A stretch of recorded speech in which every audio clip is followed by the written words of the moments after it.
News చూస్తున్నాం. కేటీఆర్ కు నోటీసులు జారీ చేసేందుకు ఏసీబీ కసరత్తు షురూ చేసింది. ఈ కార్ రేసింగ్ లో ఏసీబీ కేసు నమోదుకు ఏర్పాట్లు చేస్తోంది. ఈ కార్ రేసింగ్ కోసం అడ్వాన్స్ నిధులు చెల్లింపులో కేటీఆర్ పై అభియోగాలున్నాయి. ఇప్పటికే సీఎస్ ద్వారా ఏసీబీకి నివేదిక అందింది. కేబినెట్ ఆమోదంతో కేసు నమోదుకు ఏసీబీ సిద్ధమవుతున్నది. ఈ కార్ రేసింగ్ కేసు విచారణ కోసం ప్రత్యేక బృందాన్ని ఏర్పాటు చేయాలని ఏసీబీ నిర్ణయించింది. ఇక ఈ నెల 19 నుంచి ఏసీబీ ప్రత్యేక బృందం రంగంలోకి దిగనుంది. మరోవైపు ట్విట్టర్ వేదికగా కేటీఆర్ స్పందించారు. గుడ్ లక్, చట్టపరంగా ఎదుర్కొంటామని ట్వీట్ చేశారు ఆయన.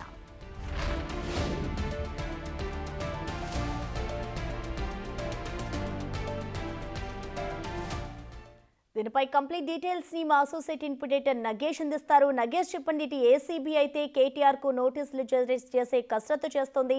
మరి ఏసీబీ దగ్గర ఎలాంటి ఆధారాలతో ముందుకెళ్తుందనుకోవచ్చు నగేష్?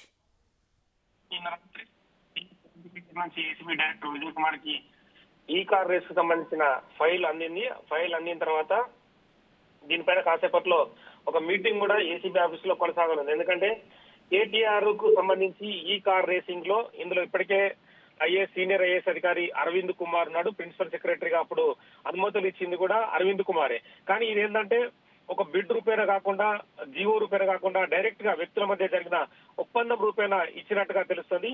ఈ క్రమంలోనే కేటీఆర్ కి మొదట ఈ కేసు నమోదు చేసిన తర్వాత నోటీసులు ఇచ్చేందుకు ఏసీబీ సిద్ధమవుతుందని చెప్పొచ్చు. ఈ కేబినెట్ ఆమోదంతో ఈ కేసు నమోదవుతుందని నిన్న రాత్రే మంత్రి పొంగులేటి శ్రీనివాసరెడ్డి చెప్పారు.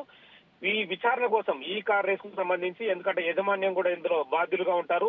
అరవింద్ కుమార్, మాజీ మంత్రి కేటీఆర్ తో పాటు మరో 3 అధికారులు కూడా ఇందులో పాత్రదారులుగా ప్రాథమికంగా ఇప్పటికే తేలింది. ఈ నెల 19 నుంచి ఏసీబీ అధికారులు ప్రత్యేక బృందంతో రంగంలోకి దిగినట్టుగా చెప్తున్నారు. ఎందుకంటే గ్రౌండ్ లెవెల్లో ఒక ఫైల్ ని తయారు చేసి ఇందులో ఎవరెవరు అధికారులు ఉండాలి అంటే జాయింట్ డైరెక్టర్ నేతృత్వంలో ఒక టీము, అంటే ఎంతమంది టీం ఉండాలి. ఇప్పటికే ఈ కార్ రేస్ సంబంధించిన యాజమాన్యం కావచ్చు, అరవింద్ కుమార్, మాజీ మంత్రి కేటీఆర్, మరో 3 అధికారులు, అంటే వీళ్ళందరికీ సంబంధించి ఎంతమంది అధికారులు గ్రౌండ్ లెవెల్లో ఉండాలి.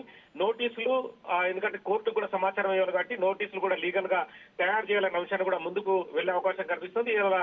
ఒక high level meeting ACB director నేతృత్వంలో, అంటే డీజీ అధికారి నేతృత్వంలో జరగనుంది.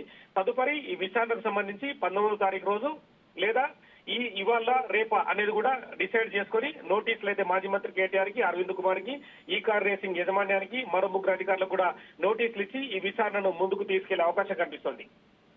Okay, thank you Nagesh.